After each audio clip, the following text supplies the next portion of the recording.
Hello, I'm going to show you how to color hair in less than 5 minutes. First, we're going to take our image and make a duplicate. I'm going to hit Command J.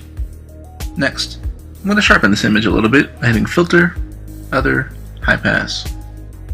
I'm going to increase this so I start seeing details. Hit OK. Each image is going to vary depending on your image quality.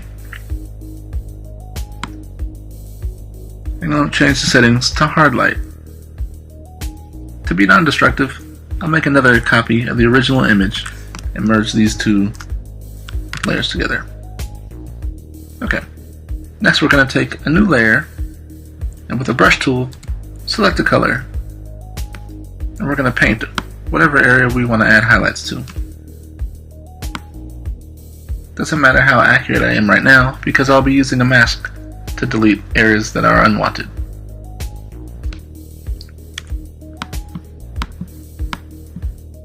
Okay, now with this new layer, I'm going to go to Filter, Blur, Gaussian Blur.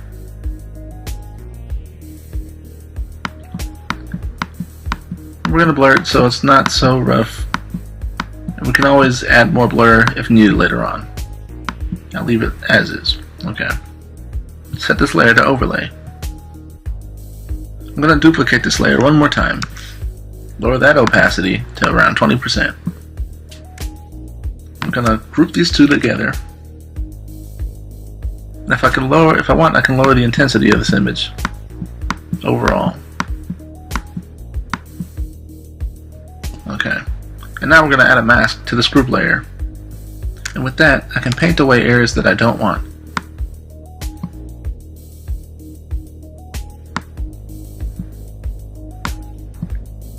You can use a soft edge brush so it blends a little bit better. And lower the opacity some.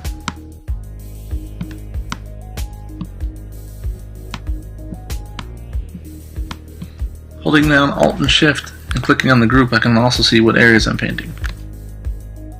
There you have it, a very quick way to color hair. You can also use this to color eyes and other items. Alright, leave a comment below. If you have any questions, be sure to ask.